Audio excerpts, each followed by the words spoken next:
chance to you share a few thoughts about some of our work and some of our practice. Amanda and Abby and myself, we're going to kind of run through three separate presentations, sort of reflecting our own work and experiences of working in this space. And but hopefully kind of give an overall flavour. We'll do a few questions after Amanda's session, and then I'll roll on and Abby will follow, and then we'll do sort of question and answers at the end, and then we'll have a little bit of information about the special interest group just at the end to sort of wrap up. So I'll hand over to Amanda. Hi everyone, really great for you all to join. And yeah, I might just ask Abby as well to put the slides on. I'm Amanda, I work in Sussex. So I work for Sussex Partnership NHS Trust, and I work in an eating disorder, a family eating disorder service. And some of what I'm going to kind of talk about today is about my own kind of experience of bringing nature-based therapy into my kind of NHS role. So yeah, the title of our oh sorry, that's okay. Yeah, the title of our webinar today is all about how nature finds a way and mapping and making meaning in green spaces. And I think my own kind of journey into working in a kind of more nature-based in kind of nature-based therapy was kind of after lockdown. So kind of after the pandemic, I took a couple of years career break to just kind of like reground myself a bit, just maybe just have a bit of kind of rest and regeneration. Really, it was a tough time, as I'm sure a lot of you recall. And during that time, I actually studied on an ecotherapy course that was being run by Confer. Unfortunately, the course isn't running anymore. But the year that I did the course was just really, I suppose, just like really transformational for me, both kind of personally and professionally, where I just had the opportunity to really spend a lot of time in nature, really kind of focus on my own self-care. And just a very kind of like almost quite a spiritual experience of kind of reconnecting with nature. So when that kind of course finished, I was keen to, a part of me was keen to return to the NHS. I'd had 2 year break at this point. And I actually applied for a job, for the job that I'm currently in as an eating disorder therapist in a family eating disorder team, so a CAMS team. In the interview, I went really off track, which is definitely my style. There's always something at an interview that sends me off on a tangent, to talk about nature-based therapy and my kind of like some of, my thoughts about being able to work more with young people in outdoors settings. And at the first, I thought, oh gosh, I'm not sure if that was a good idea. But when I later got the job, the recruitment manager kind of said that that was the reason why I got the job, was because they were really interested in my passion and my ideas about working outdoors. When I started the job, I was quite surprised within the trust, and it was the same trust that I'd kind of left 2 years previously, that there was already a lot of other kind of practitioners working within mainly kind of CAM services, but also a little bit in adult, well, quite a bit in adult mental health as well, actually, that had also been doing some training or was starting to set up pathways for working in nature.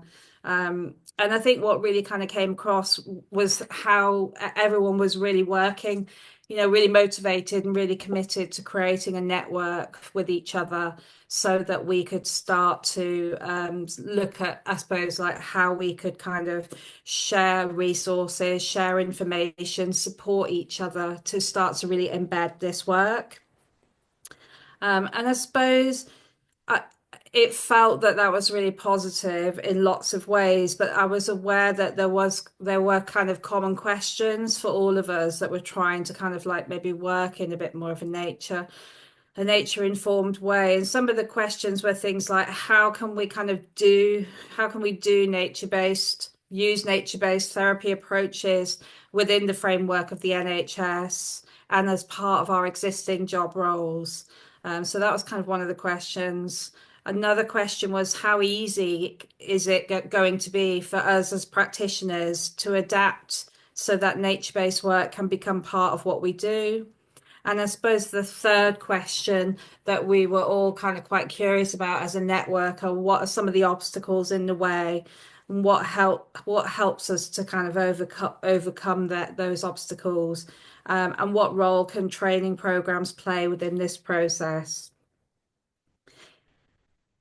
So the second slide is kind of just, I suppose, an opportunity to talk about a specific kind of course that was available to practitioners working in kind of health services in Sussex. So it was Circle of Life Rediscovery, who are kind of like a separate, I think like a not-for-profit organisation in Sussex that do a lot of training around kind of working in nature, mainly I think coming from more of a forest school kind of background, but now doing a lot as well around kind of health services and training up health practitioners. So in Sussex, there was a number of practitioners who were offered the opportunity to take part in a comprehensive training program, which was run by Circle of Life Rediscovery. And I think there's been maybe two or three actual kind of like cohorts now. So it's maybe like around maybe 40 to 60 health professionals that have been trained now by Circle of Life. It was a kind of 5 month course, and it was all about bringing nature-based practices into existing roles. And a lot of the course was obviously outdoors in nature. The training was free to attend and it was funded by Natural England for kind of healthcare staff. And I think part of the rationale of that is maybe a bit of a kind of a recognition that there is a kind of almost like a kind of, I suppose, a public health issue sometimes around kind of like how maybe disconnected and how maybe kind of how difficult it can be for people to access nature. And have that kind of opportunity, and how much obviously mental health epidemic, especially amongst children and young people, might be kind of like almost like I suppose not obviously not to say it's caused, but it might be kind of one of the factors in that epidemic might be the kind of the disconnected relationship with nature. So I think Natural England were keen to be part of an initiative to fund some training. So within the kind of the course, most of the practitioners were supported to some degrees by their workplaces and or their managers. And obviously it did help that it was free. There was no kind of funding issues to wrangle about. The participants included nursing staff, psychologists, community health practitioners, OTs, art therapists, and more. And they worked across the county within different teams, forensic units, probation, acute services, CAMS teams, and hospitals. During the training, the practitioners explored some of the practical questions around working in nature, so thinking around risk, safety, insurance, legal issues. And they learned lots of kind of hands-on skills around kind of like making fire, crafts, nature games, shelter building. So there's this kind of sense of being quite kind of playful in when working in nature, and there was quite a lot of emphasis on that. And I know the course leaders were very much would create that kind of playful, very kind of like almost like explorative atmosphere on the training. Within the course, there would be an emphasis also on theories and research around neuroscience, around the therapeutic models underpinning nature-based therapy, and about ways of embodying nature-based relationships. And I suppose that within each of the cohorts, there was this sense of building connections, dreaming together, talking and developing ideas, which were then kind of being taken back into the workplaces. Next slide, please, Abby. I think what was very clear from this experience was just how kind of vocal the nature-based practitioners were about how beneficial the training had been. So they really had like a kind of a personal experience of reconnecting, and or if they already had a strong nature connection, just being in kind of nature, and I suppose having that the prospect to kind of think about how they could use that in their clinical roles.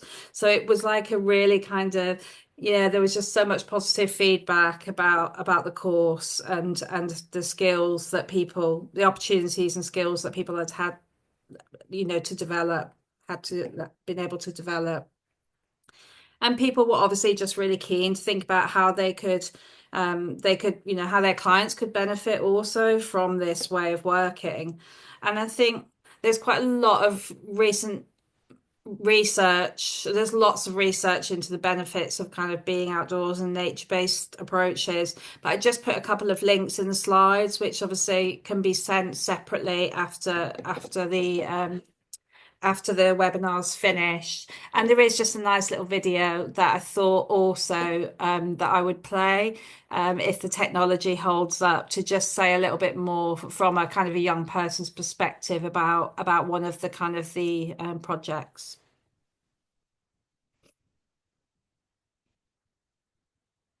I mean, just to kind of say, while we're trying to load the video, the cams into the wild kind of article that's referenced in the slides really outlines the story of how social and green prescribing offer so many opportunities. But anyway, I'll let the video play. Just let me know if you can hear it on your end. Yeah. It feels like a home, which is a nice thing, I think, for everyone hearing here. that? And you sort of get that feeling when you first come in. We're a very close group, and people are still coming in and joining it, and it's just building up this even bigger family from when it first started to now. It's incredible. Some people find it very hard, I think, to be able to talk to other people about their concerns or any queries they have, because they feel like the person may not understand. Where here, a lot of us have been through, a variety of different things, so we're used to these situations happening, so we're able to offer them our support and our, advice for what we did to sort of get over it. Everyone has a bad day, and I think it's especially here we gather an understanding of the ways to deal with it. So being outside is one of the ways. A lot of people find that, that's their comfort zone, and that's where they feel like they can be at ease with everything that's going on. It's different from when, you're inside, to being out here. Unless people are actually here, it's really hard to explain to them. But once they're here, they grasp it really quickly. The ability of knowing that there are other people who are in similar situations as you. I think when we're feeling down, we feel like everything's happening to us when it is happening to other people. So when you're having a good day, someone's having a bad day, that's the way of the world. The people here will offer support for you and are always there for you, but they're not going to force you to talk about things or make you sort of join in with an activity. If you don't want to, then that's fine. You can go off and you can sit and just listen to the activity or whatever. It's daunting when you feel like you're alone, because the one thing you want to do is then just, you don't want to change things. Hearing other people's stories, definitely that made me realise, okay, so I'm not the only person who feels like they're trapped in this hole and aren't able to get out. It's allowed me just to give it a go, because there are days where sometimes I don't really feel like I want to come out into the woods, but in the back of my mind I'm like, it's happened before, and when you go out there you feel so much better. So I think it's definitely just going out and trying it and experimenting new things. Just try it. Unless you try, you never know what it's going to be like. Thank you. So yeah, I think just the reason I really like that video clip is just how much it kind of portrays this sense of connection that can happen when people are kind of, especially in groups. So being in nature can be therapeutic both in and kind of itself.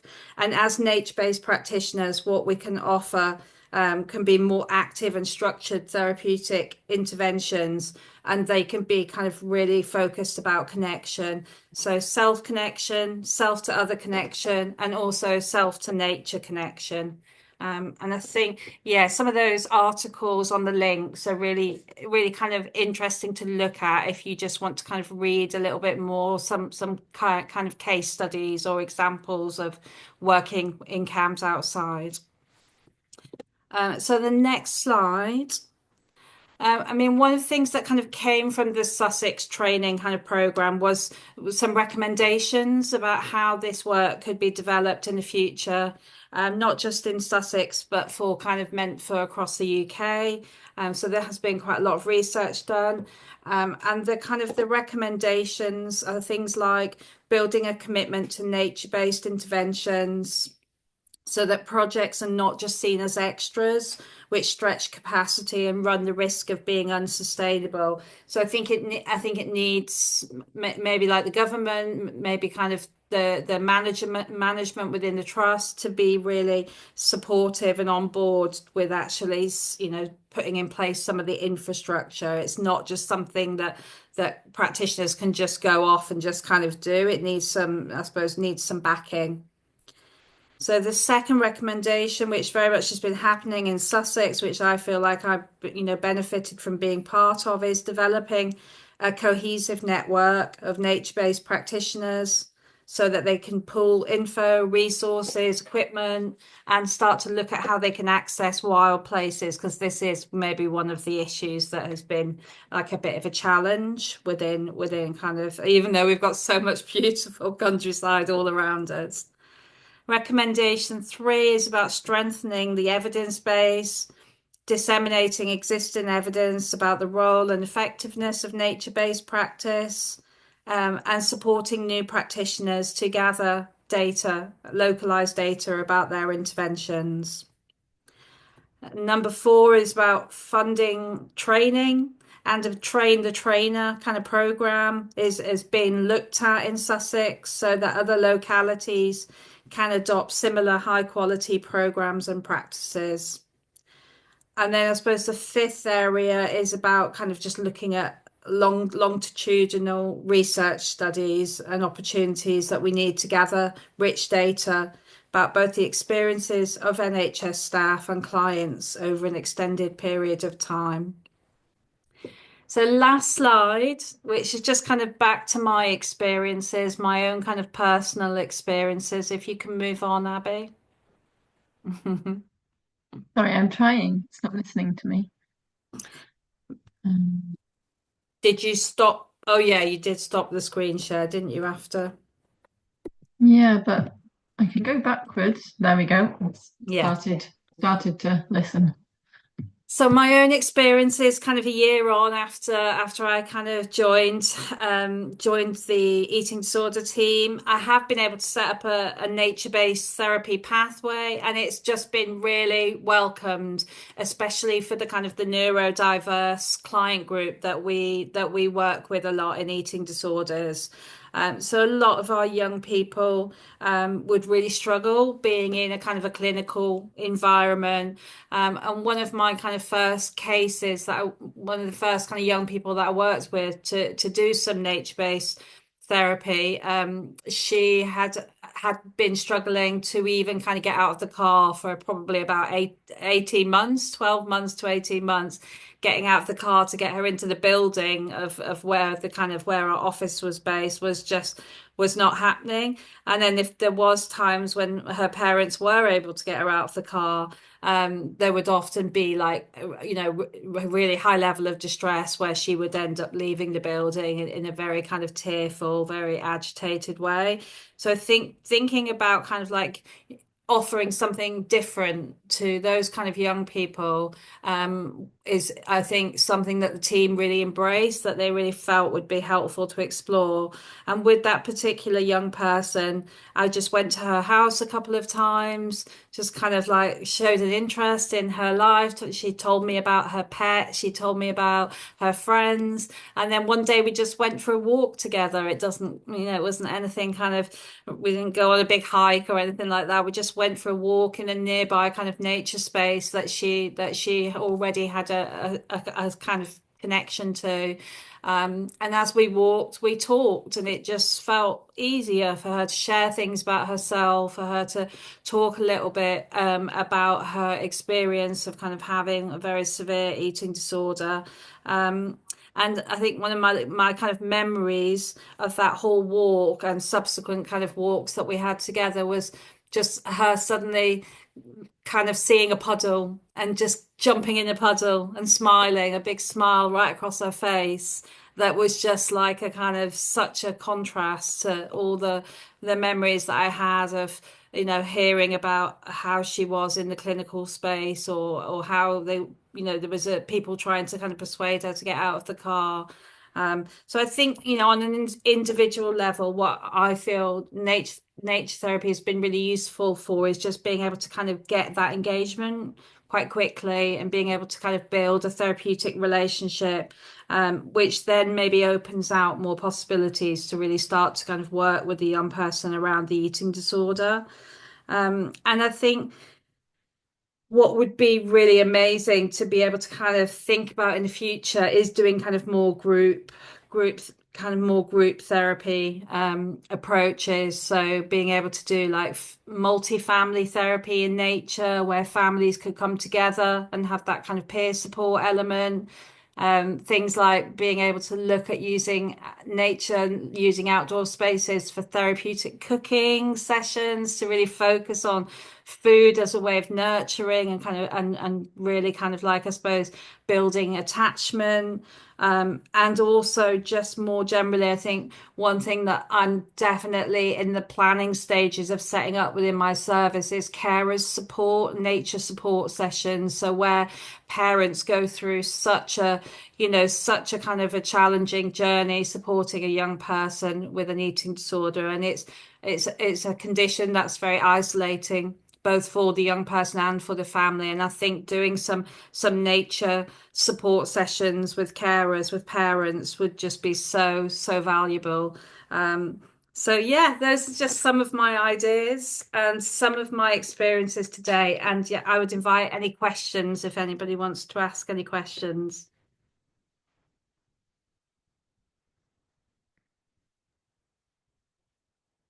Thanks, Amanda. That was really so interesting. Can I just ask about like working within the NHS and how supportive or not, like any challenges and kind of or ways in which it went more smoothly than you expected? I think there is a kind of like a sense that the trust is supportive, but obviously there's no sense that they want to kind of pay for any courses or training. So the fact that things have all been free, I think, have been helpful. So there's a kind of a need to do like first aid training, to work outdoors, to do like specific outdoor first aid training. And I've been able to get like kind of free funding for that through Natural England as well. So it does feel like there's support, and it does feel like there's kind of like a real appreciation of how helpful it can be for, for lots of different kind of client groups. But I suppose what's maybe kind of less forthcoming is just maybe having more allocated time to really develop the role. It definitely is something that you're just kind of trying to almost like do a little bit on the hoof kind of thing, and just fit it in where you can. And there has been a few comments of like things where people have a perception that you're just kind of larking around in the woods kind of thing, and it's not maybe such a serious therapeutic intervention. So I think that can be a little bit challenging sometimes to deal with those kind of maybe those kind of perceptions, because it is so much more than that. Yeah, thanks. Other questions, comments?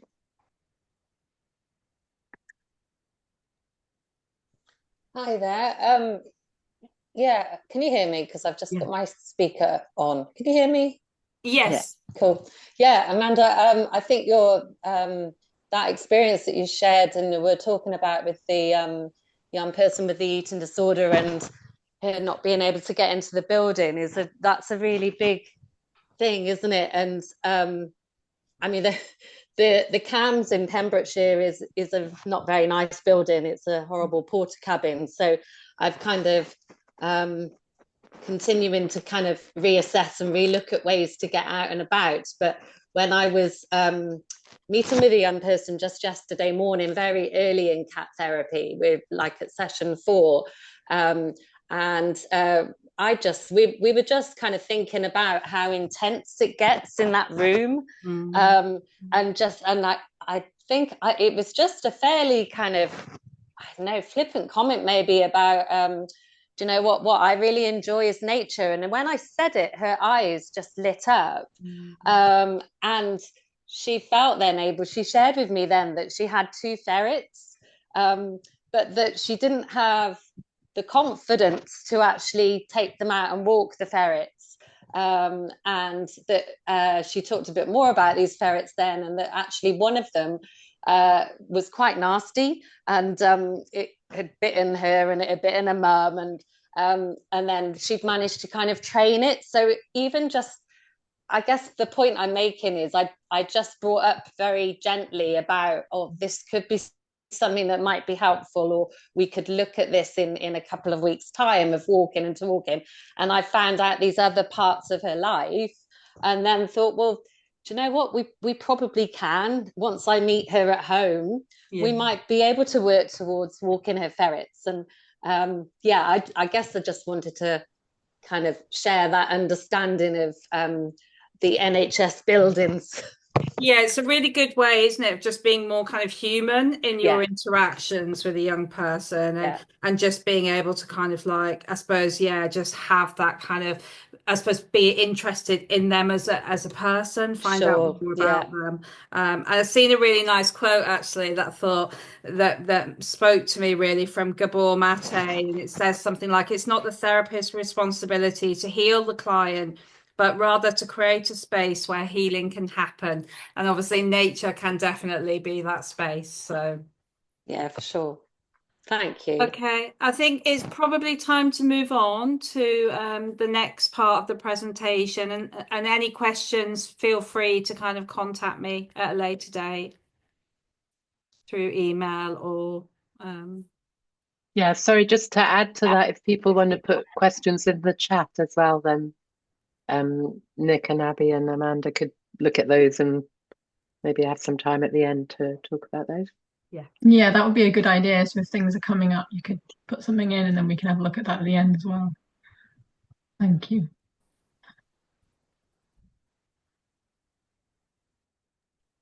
I am trying to move forward, Nick. It's just taking some time to respond.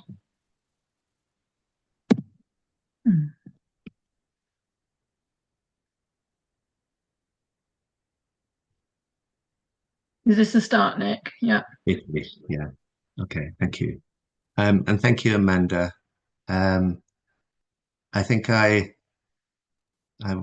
wondering if we should have named the talk sort of Jumping in Puddles, because I feel that speaks to it. But also I'm quite happy to be accused of just larking about in the woods. I have no problem with that.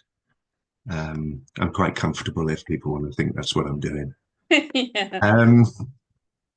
I want to think a little bit, and I think particularly about sort of populations and sort of service sort of development areas of this work, and how CAT is hopefully coming into that, will be a sort of be sort of raised at the end. And I think that this is where I'm going to come from in terms of the work that I'm looking at currently, and it's sort of been an area of work I've been sort of exploring over the last couple of years, and is now taking shape.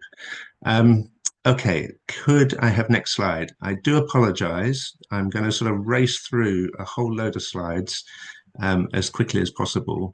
But I'm very deliberately going to, the reason why I decided to keep them in was so that when we share the slides later, then you'll be able to kind of go off and sort of see the different references and so on that I speak to, because there's quite a few papers in there.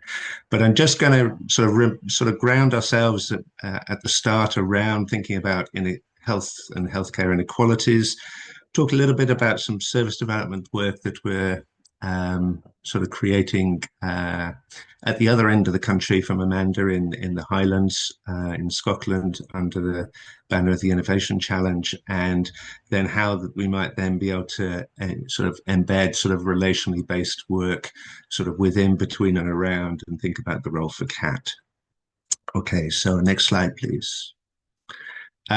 very quick reminder of the great work of Pickett and Wilkinson and the spirit level, which I'm sure people are reminded of. I think it might be quite helpful for our current health secretary just to be reminded of the impact of of inequality on mental health before they decide to cut all the benefits of our disabled, those with disabilities. And I think it's a really helpful sort of reminder that of, sort of the sort of roots of and sort of the determinants of environmental health and social crises and the impact of inequality. And it's a sort of very grounding starting place. Next slide, please. This work that was originally done, Spirit Level was done 15 years ago, and they've sort of recently updated it, but they've added in this sort of environmental determinant. But I think when thinking about working with children and young people, you think about the sort of limitations of access. I also was listening to the sort of loneliness and isolation, the sense of disconnect that was sort of determining and driving that sort of perception of inequality. And for me, what I'm particularly interested in, I think, is the sort of relational inequality that exists and is a sort of experience for many young people as well as for adult populations. Next slide, please.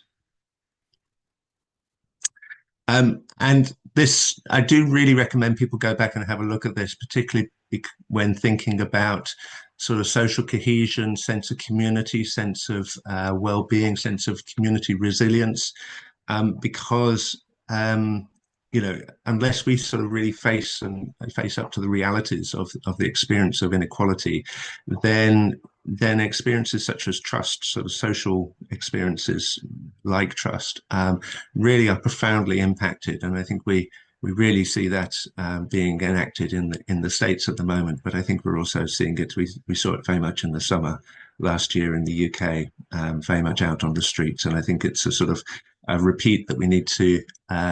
It's a sort of reminder of the importance of, we have to focus on inequality, and I think we need to be thinking about that very much more within our own work. Next slide, please.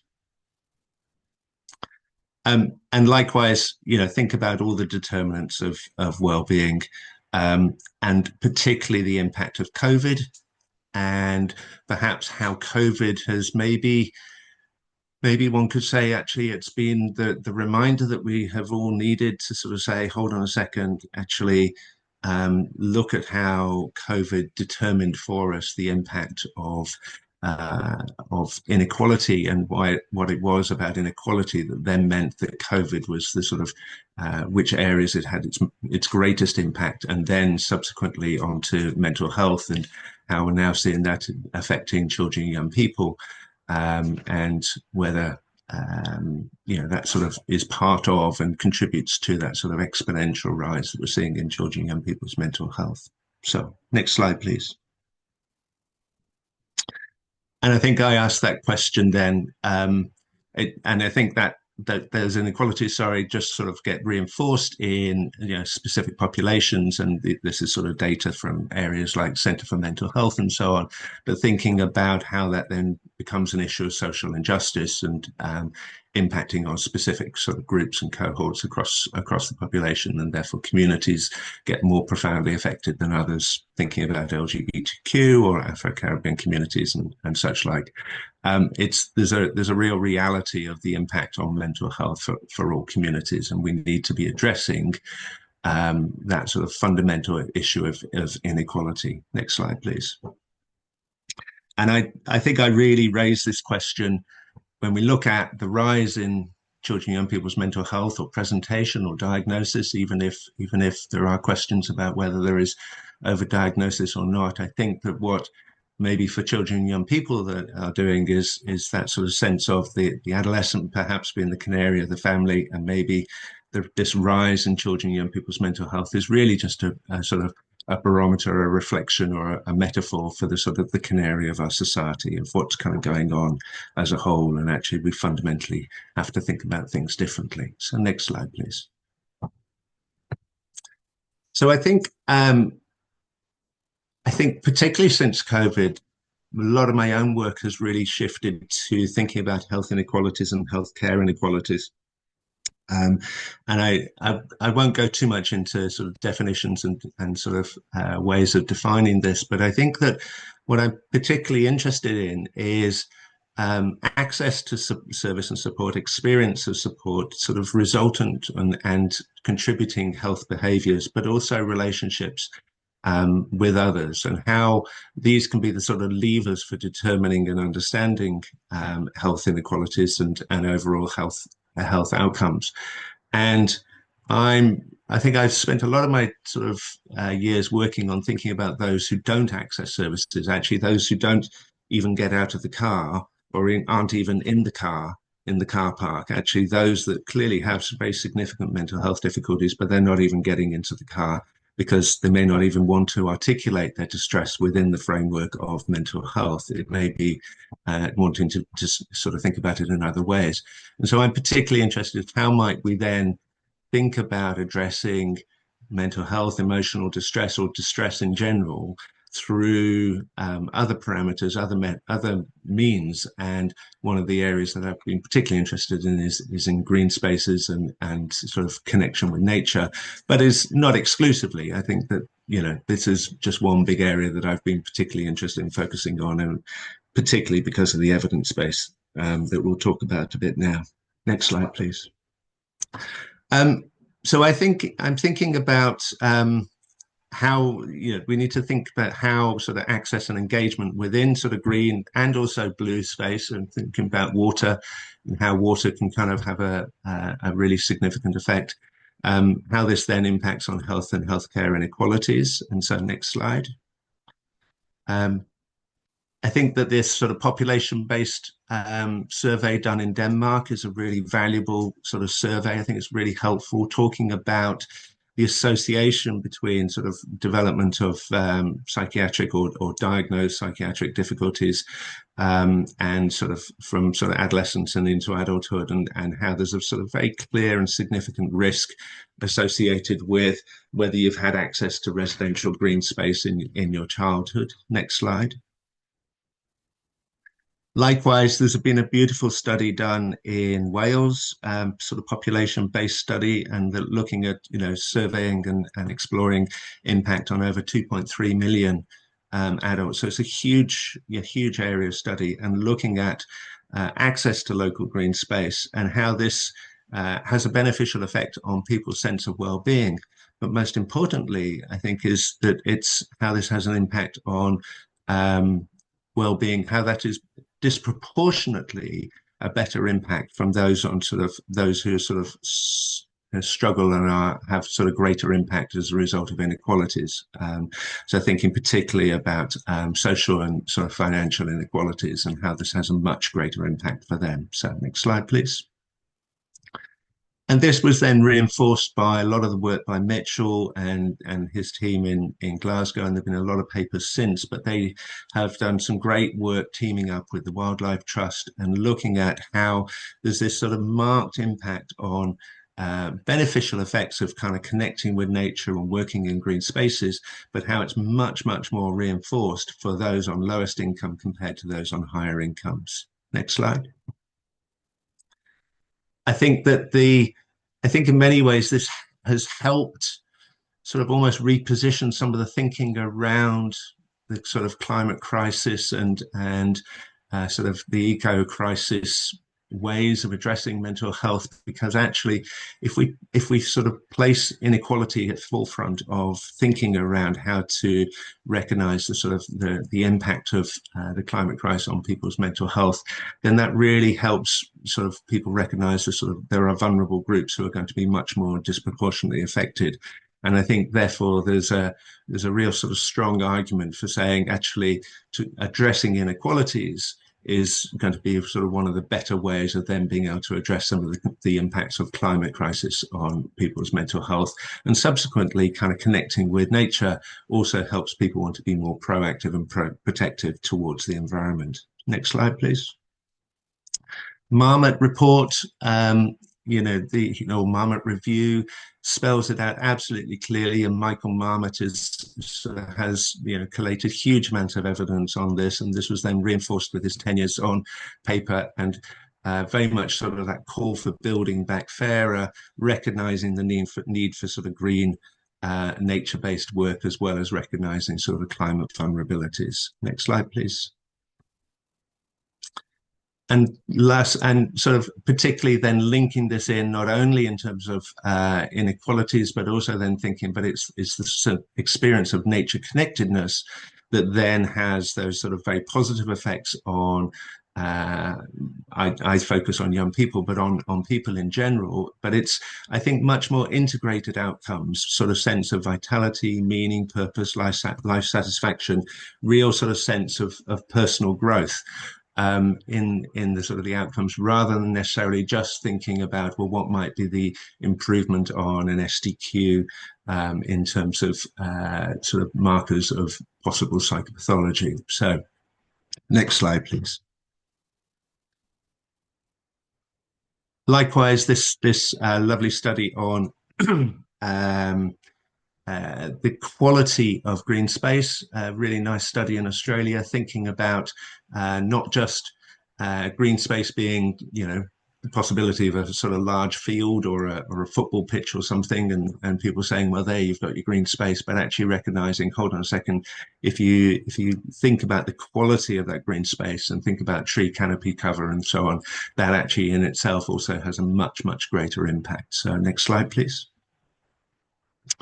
And likewise, this is sort of building a bit on some of the evidence that Amanda was talking about in terms of looking at the overall impact on child mental well-being, and being able to sort of position that by looking at GPS and looking at their sort of experiences of being in different sort of nature-connected areas. And this is, again, a very beautiful study talking about that association being so much stronger for children from lower income households compared to other children and other cohorts, and why this is such an essential area of work for overcoming and addressing some of the health and healthcare inequalities that we all witness and work alongside within our practice. Next slide, please.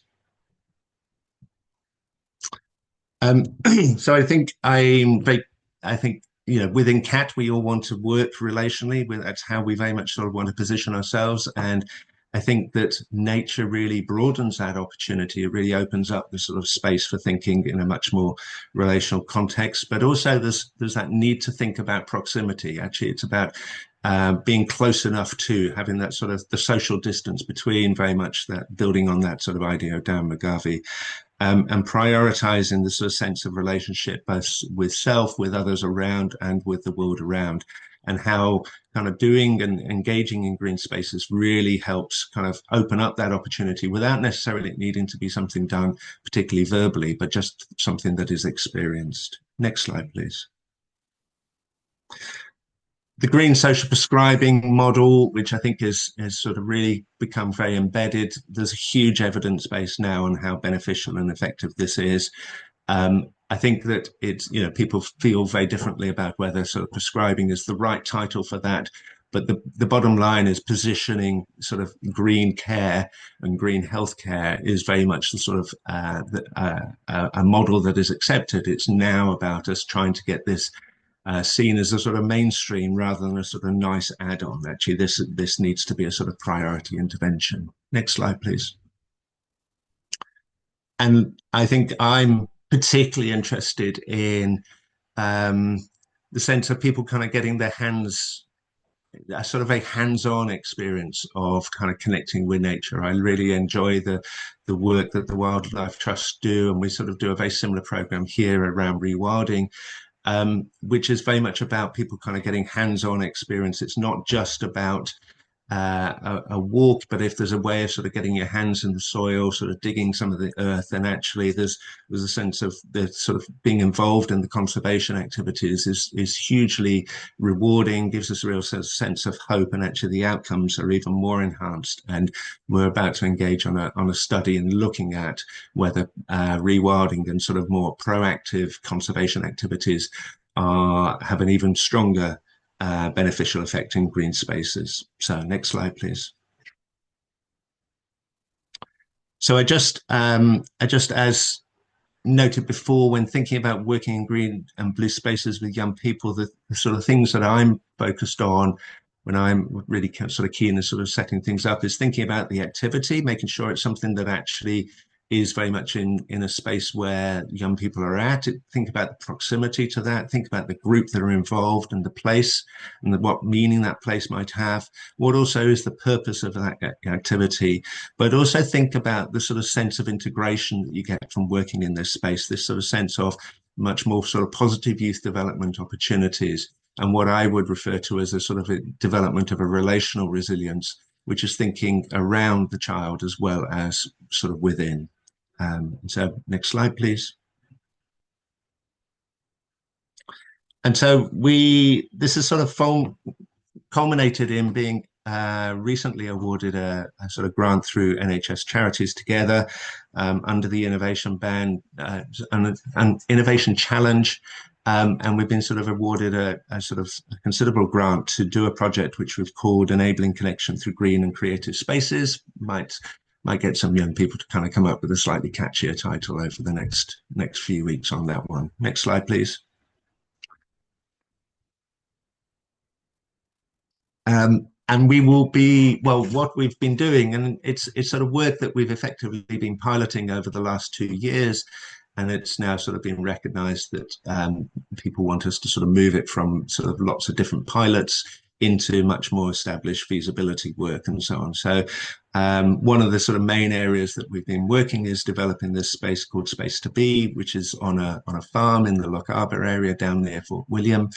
The owner of this farm, she's very keen for us to develop a sort of wilderness space, and she herself has gone off to done a sort of wilderness therapy training. And so we jointly run these sessions with young people from school who've kind of come and been part of that. And this is becoming part of our overall project. Next slide. We've been in this space, we've been developing sort of wilderness work in general, but also being able to do sort of general connection with nature on the farm. It doesn't have to have that sort of wilderness edge. It could be about sort of keeping an eye on sort of rescued donkeys and things like that, or one-to-one work, parent-carer work, young people's groups, and also professional networking spaces. We've been running sort of campfire conversations to have spaces to kind of think and connect together.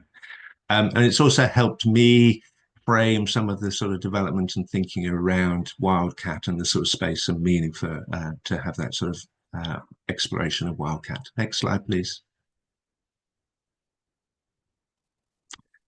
I won't go too much into the detail of this, but fundamentally, we've been given money to kind of reconfigure how we position green space offers sort of nature-based practice, both sort of as a sort of way of kind of coming into specialist support, but also as a way of coming out, and that also as a way of kind of accessing earlier intervention, so that it becomes a wraparound to the CAMS offer locally. We're able to, in 2 localities, in Inverness area and in the Fort William area, offer this as a sort of effectively the way into being able to think about access to mental health and emotional well-being support if the family or the young people want it. It's not something that people necessarily have to have, but it's something that they can have. But very much thinking about how do we work with young people, how do we work with parents, carers, how do we work with the community around, and how do we work with professionals, so that we're building on that real sort of sense of it takes a village to raise a child through a sort of nature connected and green space offer. Okay, next slide. I'll move on. I think that the real focus that we're interested in is relational resilience and how we might sort of build on that. And there are many sort of wider outcomes around sort of interconnected work across agencies and across sort of different areas of the statutory service. But I think there's a real desire to have a sort of connected third sector statutory service kind of working together, so that this feels like it's NHS alongside all others rather than either or being the offer. Next slide, please. And I think I've been particularly keen. I was always very inspired by the Thrice project from Ireland, where our CAT colleagues developed the work in the school around developing sort of a CAT-based, mapping-based intervention for a whole school team. and they sort of train staff in primary schools and early education settings, but they also grounded it on the Bronfenbrenner ecological systems theory. And I think I found that framework really helpful to hold the sort of the breadth of opportunity, so that idea of it takes a village to raise a child really kind of almost has something very visual to sort of represent itself. So there's sort of, I feel that this work is held on a framework similar to that of Bronfenbrenner, informed by relational practice such as that with cats. Next slide, please. And I kind of can't emphasize enough, and I think Amanda was really good at talking about this, the need for sort of training to sort of back this up. And we're sort of doing a lot of work with medical students. All medical students now get this sort of nature connected green space teaching and so on, but actually we're doing it for all the trainee doctors as well. And we're trying to sort of broaden that out to sort of wider staff teams, so that everybody is starting to get an experience of working in nature-based ways and working in green spaces, so that it doesn't become something that, that kind of those sort of hippies over there can get involved in, but actually maybe it's something that we can all have an opportunity to think about. Next slide, please. And so that the role of CAT in this is sort of multiple and varied, I would say. There's the opportunity for the sort of one-to-one therapy. There's a parent and carer cat model, which I know a number of you will have been able to sort of do and be involved in. There's sort of group cat work, and we've had some lovely work of sort of sharing maps across groups, so that people have kind of done different maps with nature-based materials, twigs and leaves and bits of moss and so on, and then kind of sharing what that means to them. We've also had, using that sort of mapping in the moments experience, particularly around campfires, also used the supervision model, and the youth worker who's the sort of coordinator of this new project is going to be sort of relational skills and cat supervised.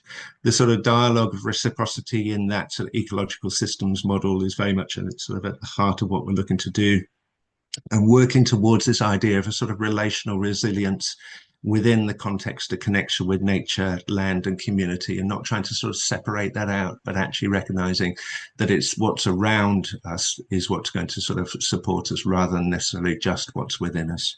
So next slide. And I think I've come to the end. That's brilliant. Just go back one step, Abby. Thank you. Trying to hold on. There. So I think in summary, really what I'm trying to say is fundamentally we need to be having sort of healthcare and health inequalities very much at the forefront of what we're thinking about and what we're doing in terms of developing services. If we're going to do something that is actually going to have a sort of a recognized and early and immediate impact, then actually working in green and blue spaces is one of the most sort of effective ways of going about this. And likewise, being able to sort of enable that to then have an impact on people's relationship with the world around them, their relationship with nature, land, and community is actually a way of sort of giving people a sense of being and belonging. And that's what I think is behind this sort of model of developing relational resilience. And we've got 2 years of funding for this. We have got a sort of considerable research arm that will be sort of involved in developing the evidence base around it, and hopefully in 2 years' time we'll have a sort of decent database of cat in nature connection work that will be at our next presentation, perhaps further down the line. So hold this space, but it feels an exciting time for cat, which does feel like it holds this space very well. I'll leave it over to Abby. Great. Thanks very much, Nick. So I'm going to talk to you today a little bit more about just kind of the actual clinical practice of taking therapy into nature. I'll be using a case study to illustrate some of the developments that I've been working on in my own therapeutic work. But really, this is about looking at therapy through the lens of place and really kind of making sense of what when nature finds a way really means. I'll explore engaging the landscape and how this activates memory through the place and the senses, how the embodied experience of moving within therapy deepens the therapeutic impact and makes it longer lasting. We'll learn a little bit about how nature deepens memory and learning and recall of therapeutic encounters. And I'll share with you a kind of a reimagining of mapping, where I've started to map key specific therapeutic moments in the landscape. And then there'll be some practical tips to take into your practice. But one of the things that's important, I think, is just remembering that taking therapy outdoors and working with nature is, for myself particularly, has been a really continual transformative process. So it started out as kind of just having those traditional conversations I would have had in the therapy room, but just outside with a natural backdrop. And then as I got more confident with working outdoors, and nature just seems to kind of find its way of coming in, there'll be a rich metaphor to draw from, or there'll be a relational kind of interaction with nature on part of myself and the client, then those elements start kind of naturally being woven into the therapeutic process. You'll see here an example that I kind of shared in the last webinar of an SDR, and just how some of the engagements with nature and some of the metaphors we were experiencing within the work were coming through and adding to our understanding of the client's reciprocal roles and procedures. So just very briefly, we were exploring with this particular person a reciprocal role of kind of a constant pressure and demand, which left her feeling overwhelmed and panicked. And as we were exploring this, we had an incident where a very aggressive dog came into our space and started to chase a sheep. And the sheep ended up, terrified, but upside down in a ditch. Once it was safe to do so and the dog had left, myself and the client just took it upon ourselves automatically to go and help the sheep, to pick the sheep up, and thankfully the sheep managed to get away. But we were quite shocked by the experience, and clearly so was the sheep. And automatically the client just started to reflect on that dog. That's what I feel all of the time, like this constant pressure and demand. It's aggressive, it's intimidating, it's unrelenting. And I often find myself just curled up in bed like that sheep, just unable to get up. And so we started to kind of map some of these pictorial images, these sensory experiences, onto the SDR. Now, that work is developed again with an identification that within the therapeutic conversations, there seemed to be a real significance of the place-based and sensory recall of previous conversations or therapeutic processing. So people would we would come to an area where we'd been before, and people would be instantly reminded of that past conversation or that past bit of processing. And it would help them to make sense of the often abstract information that we were trying to make sense of at the time. And it would just deepen their understanding. Or we'd be walking through a particular part of the wood and they'd get a cue of a particular smell or bird song perhaps, and it would remind them of, you remember when we were walking up that hill and we were talking about what it feels like to be put under pressure, for example. And so these place-based memories seem to really help to unlock some of the kind of rich perspective shifts or the new learning of exits or coping mechanisms. And so I wanted to explore how to innovate mapping so that we could have a sense of these important moments within the landscape in which they occurred. But why do this? And why is mapping the landscape that we're working in important? So the environment acts as a crucial cue that triggers the retrieval of associated memories. A simple thing is if you're upstairs, folding the washing and you have a thought you need to do something, You go downstairs and you get down there and you can't remember what it was. You go upstairs again, back in that same environment. Ah, of course, I needed to put the cat's food in its dish, whatever it was. But that is context-dependent memory and cueing. The next thing that really helps to lock in the reason to map the landscape like this is that there's research that demonstrates that sensory experiences act as memory anchors. There's research showing that emotionally charged sensory experiences create particularly enduring memories. And let's face it, when we're having therapeutic conversations or we're processing something emotively evocative in nature or in our therapy, alongside the layers of sensory information of the kind of the water of the river passing by, or the sounds of bird song, or the sweet smell of grass in the air, that's going to lead to a deeper encoding of those therapeutic conversations and memory formation. And having multifaceted sensory experiences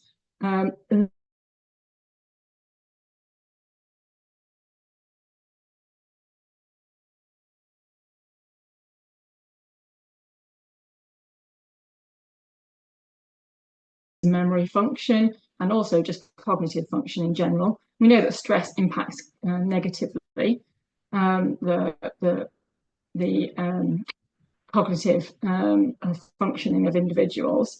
So a natural environment can reduce stress levels and therefore produce optimal conditions for memory formation and recall during those therapeutic engagements. And then finally, I wanted to think together about this idea of embodied reciprocal roles and movement, and how moving in therapy enables clients to embody the reciprocal roles that we might be exploring and making sense of in a cognitive or emotional context. And the actual physicality of moving through the landscape and the environment enhances our understanding of abstract conceptualization, loosens to look at things from new perspectives or to make new connections. So to bring some of that theory to life, I'm going to talk through a case study of a therapy with a client. We've called her Elsa. She's in her mid-50s. And she came for therapy due to intense, unrelenting anxiety, real difficulties understanding herself, expressing her needs and her feelings. And this was within the context of marital problems associated with sexual intimacy, which were being worked through in couples therapy. So just a bit of context to that. She had experienced or gone through a chemical menopause and had a very low libido. And her partner had a relatively high sex drive in comparison. And this was causing a lot of discord in their relationship, which they were trying to explore through couples therapy. But she was just like a rabbit in headlights, completely paralyzed by fear and unable to speak. So she came to individual therapy to help make sense of what was going on for her. Early experiences, she had a really strict Catholic upbringing. She was often silenced and shamed for expressing her own needs by her parents. She often felt alone and felt no good and not important. And then these recent experiences, this is probably in the past 5 years, just to give some context to what's happened to her. She had breast cancer, she had a double mastectomy, chemotherapy, radiotherapy, obviously the chemical menopause. Her partner also had prostate cancer and surgery and radiotherapy related with this.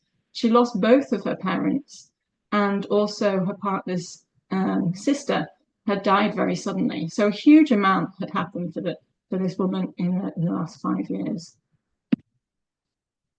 What you can see here is just a simple SDR.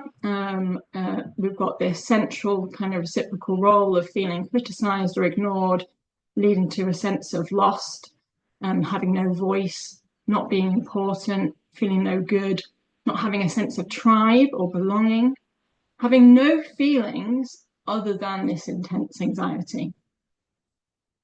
And here we were working on a couple of procedures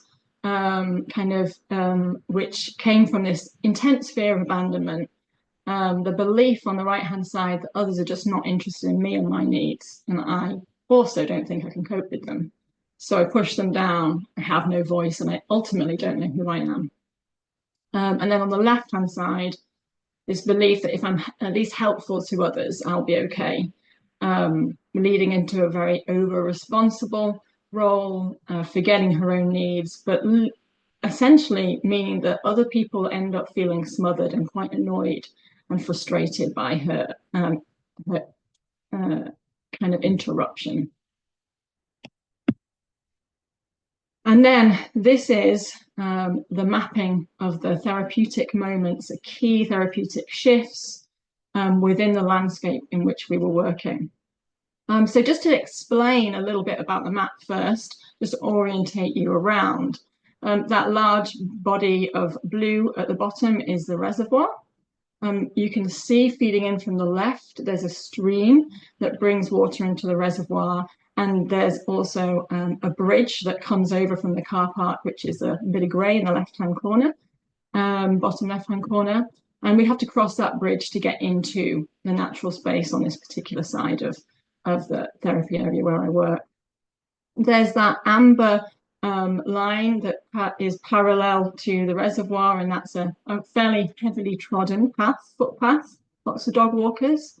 And then if you travel across that to the right and up towards the top, that path continues. It's a high incline, so it's a well-trodden path that takes you up and on top of the woodland, which is in the middle.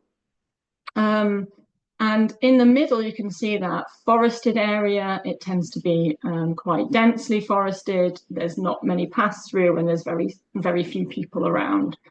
And on the left-hand side, with the green dashes, that is a part of a climb up to the moorland, which is very steep. It's through thick bracken and heather, and it's pretty hard, rough going stuff. So that's just a quick orientation of the landscape. Thinking just initially about working with Elsa, immediately we started to see her embodiment of her reciprocal roles, because she always navigated towards the woodland, which was dark, overshadowed, very underpopulated, didn't tend to see many people around there. And really, we got to see her enacting in an embodied way her reciprocal role of hiding and not being seen and not being heard. And as we started to develop the initial cat map together, I brought her attention to, the places we always ended up and asked her to reflect on this, and she started to make those links. Interestingly, whenever she started a session, it would always be about the partner, his needs, his wants, and I'm defective, I'm not what he wants, but I'm not really able to see herself or her own needs. Looking at this particular part of the map, this therapeutic moment on the left-hand side, we were kind of going through this densely bracken, steep kind of traverse to get up on top of the moor. And it was hot, it was hard work, we were sweating. And she's telling me very matter-of-factly about all of the stuff that's happened to her over the last 5 years, the cancer, the treatments, the surgeries, the menopause, the losses, the everything, but not really seeming to connect with the emotional impact of these things. And I kind of, was pretty surprised myself by that. And I just paused her and invited her to notice what was happening in the environment for us. And she could start to say, God, yeah, this is really hard work, isn't it? And I'm out of breath, and this surface, it's hard to tread, and I keep tripping up. And I invited her to reflect on what she was describing. And I kind of reflected on my kind of observation that actually there's so much has happened to her, the huge layers of loss that she's experienced.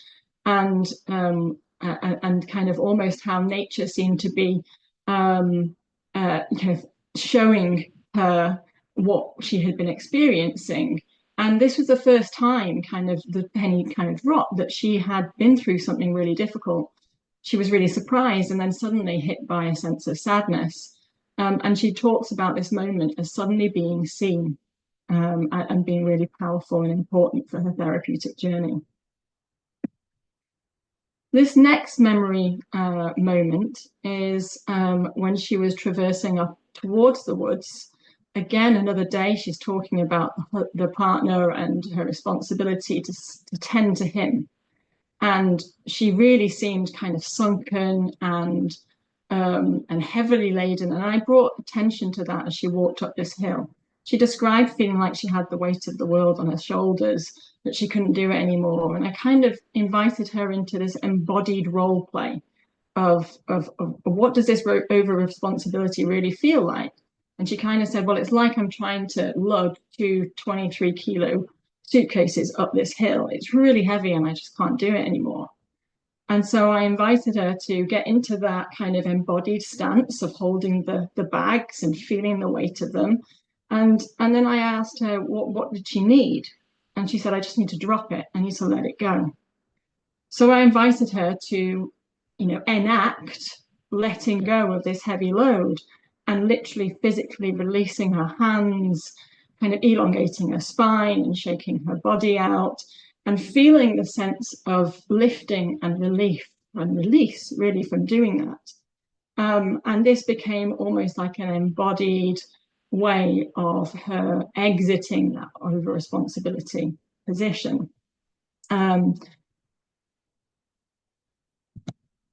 Moving on to the top of the map, this particular therapeutic moment, we were working on her struggle with connecting with her own feelings and allowing them to come. And we've done a lot of exercises, experiential exercises about leaning into her emotions and allowing them to come. And but this was always quite an anxiety-provoking thing for her. And we were doing an exercise at that time when we were suddenly surrounded by a lot of really quite intimidating dogs. And we had both that instinctive to just run to get out of that situation, but also we just kind of rooted our feet and stood our ground. And after the dogs had been taken away by their owner, pretty unapologetically, she kind of reflected on, God, that was really, really intense. That was really, really frightening. But I stood my ground. I can do this. I can do scary things. And started to kind of almost experience the natural environment and that encounter as like a mirror of what she was going through in trying to stand up and experience her feelings, and that she could feel empowered from this situation to try that a little bit more. This particular therapeutic moment is about her exploring the idea of being more open in conversations with her partner and leaning into the feelings of discomfort that brings. And that feeling like a really, really difficult thing to do, I invited her just to connect with the natural environment in that moment. And as she did so, she kind of saw in the woodland the devastation, of the storms, of the climate, crisis, of the fallen trees, of the dead wood, the debris, and kind of feeling really upset and angry about that, but also then in the same breath starting to notice the bird song, the new life, the flowers, the squirrels, and seeing that actually these things in the environment can exist in and amongst each other, that things can be both messy and can be full of life.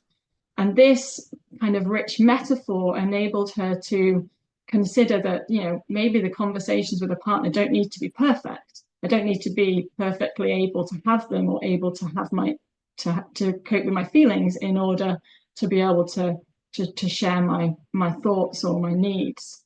It can be messy. and it can be meaningful. And this particular experience here is about kind of that continuation of exploring her struggle with speaking up with her partner. And we were walking along and we hit kind of an obstruction in the path, really. And I had been encouraging her to role model what she would say to her partner. And she started to get very anxious. In that moment, I did a grounding exercise, just a simple 5, 4, 3, 2, 1, and then invited her to engage with the environment again and what she could see in front of her. And immediately she saw her way through.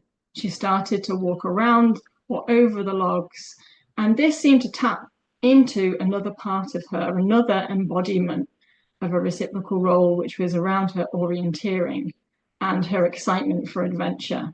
And that in this particular role, obstacles were adventurous. So as I let her kind of interweave throughout the obstacles and to start kind of getting into the embodied role of adventure, I then reflected her back to the problem of speaking to a partner.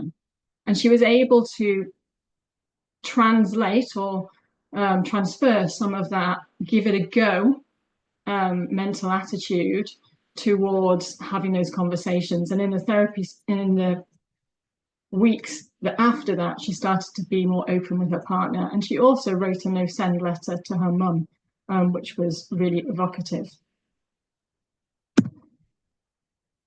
And very finally, as we kind of brought therapy towards the end, we were walking out of the wooded area and back into the light, really, across the bridge. She suddenly almost dawned on her. She said, "It happened to me."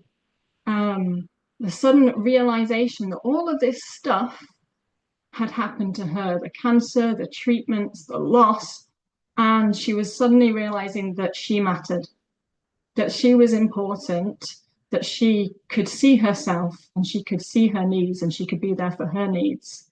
And that was a really kind of potent part of the therapeutic experience. So that's just a little bit about how we can use kind of a different creative way of mapping by mapping meaningful therapeutic moments onto an image of the landscape in which we're working, and how this could potentially complement the traditional SDR and reformulation and goodbye letters, because they act as useful memory cues.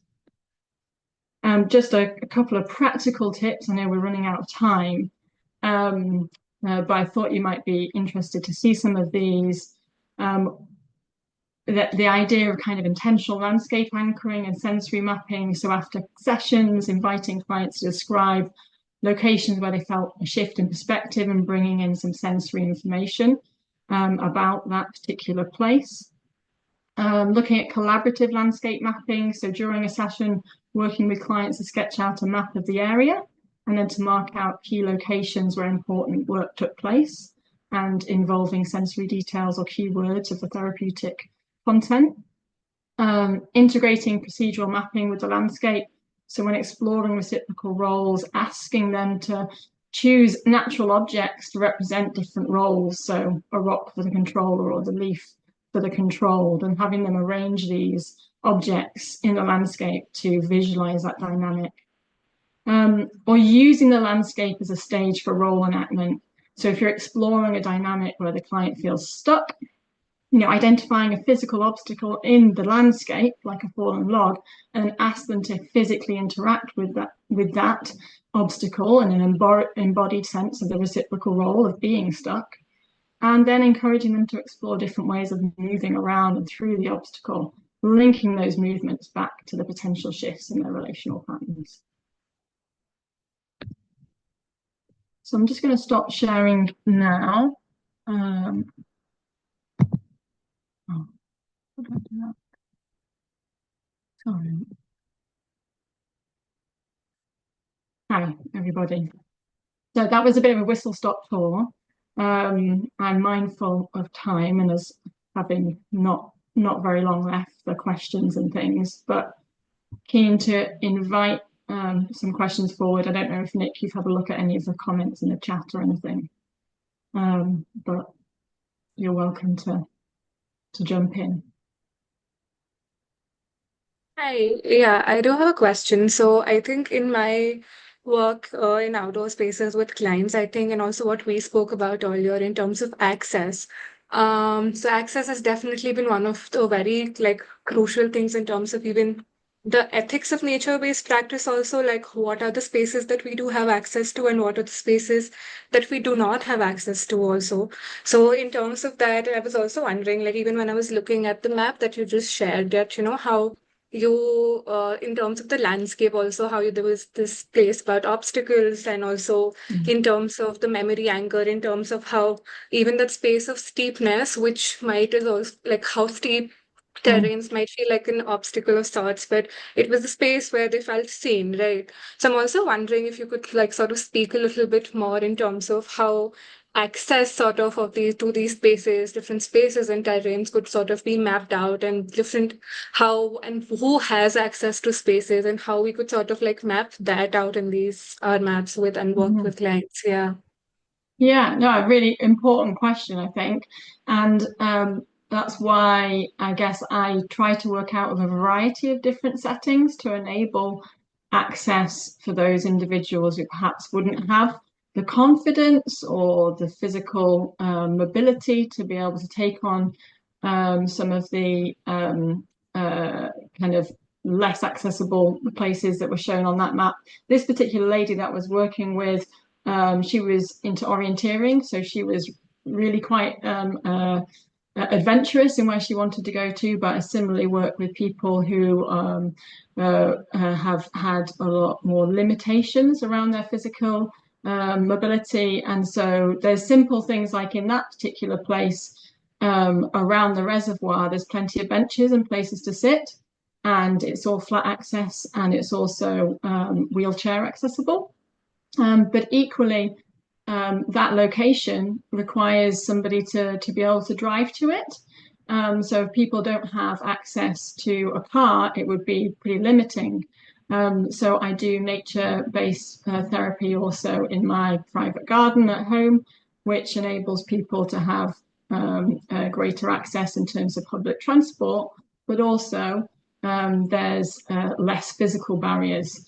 So you can still have meaningful conversations in these different settings, but you're working with the client all of the time to understand their physical needs, their accessibility needs, and ensure that the spaces in which you're working are appropriate. Good risk assessment is absolutely vital here.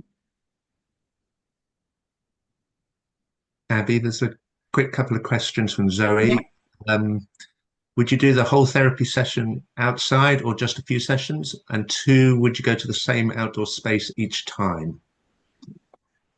Typically, it's all.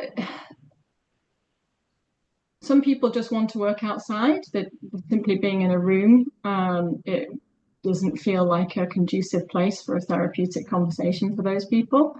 They want to be outdoors, they want to be alongside you rather than kind of having that face-to-face interaction, or they want to be in nature because that's calming or therapeutic for them. Some people opt for a bit of a hybrid model, so maybe their initial sessions where they're just trying to get to know you and sharing some of the the rawness of what they've been going through. They prefer to do in an indoor setting where it feels a bit more protected, a bit more private, and then the desire is to take sessions outside afterwards. Some people, we're literally doing on a session by session basis of actually, does this feel right to take outside? For example, somebody might find trauma processing in a natural environment where there's potential for public members of the public to walk past really, really anxiety provoking. And you might think, well, this particular part of therapy needs to be done indoors. For somebody else, it's completely the opposite. The idea of being in the four walls and being completely overwhelmed by the intensity of their emotion feels really daunting, and they'd much rather being in an open space where they feel they have a sense of room to breathe. and you can ground them on a natural landscape around them, and you can use those sensory anchors to support them through the processing, in effect. So it's on a case-by-case basis, led by the client, but also your clinical formulation for that individual and the risk assessment. Thank you. We're just at 10, just gone 10:30, so I feel like we should stick to time and wind up. It's been amazing. It's so interesting. And there's still more questions in the chat, so I don't know if like you guys would be happy to be put in touch with people if they want to reach out to you. Is there a way to do that? I mean, we can pass on through iCata if people email iCata. Yeah, either that okay? or So I bring that's up that fine. last slide just, Yeah, just quickly, sorry, because it just got some information on who to go to. Obviously, it's going to take a bit of time to catch up. Here it is. Okay. yeah, Yeah, this will be at the end of the slides that we share. So, you know, info about the next SIG on the 12th of May, an email address just to kind of, that's my email address, so you can kind of get hold of me for that. And really what we do with the SIG, and also just some info about the WildCATs residential as well, that'll be happening in September in Derbyshire. So and that's going to be at the Shining Cliffwoods Hostel in Derbyshire. Yeah, and so to contact WildCAT separately if you're interested in more information about that. But if you're thinking about the SIG, obviously email Nick about the SIG, and the next meeting for the SIG is Monday the 12th of May at 7 p.m. UK time. Yeah, that's brilliant. Thank you so much. And we'll thank you everyone for coming, and we'll also be sending out information about the next iCata webinar, which we're planning at the moment. The next one is used to be you, Tim, on embodiment and cat, so very relevant to that. But we'll send out details. Thank you very much, everyone, and we'll send out the recordings and the slides as well, I guess. Yeah, that would be great. And thank you everybody for making the time to attend. Thanks for we coming. really appreciate your joining us, and we hope to see some of your faces again at future kind of SIGs and things. Great. Thank you. Bye, everyone. Bye. Bye.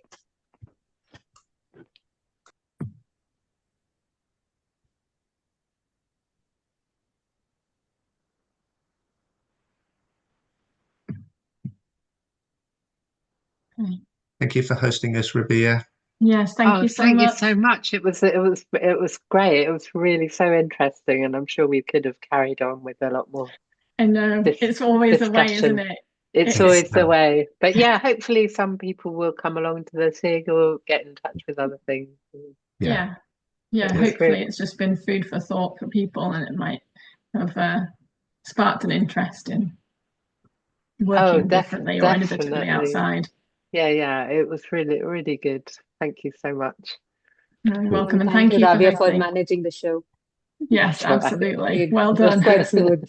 Yeah. No, well, it's a bit of a learning curve for us, isn't it, to kind of organise ourselves for these things. So it's first of many, hopefully. But yeah, brilliant. Yeah. Brilliant. Thanks a lot. Thanks so much. Take care. Thank you. Bye-bye. Thank you. Bye-bye.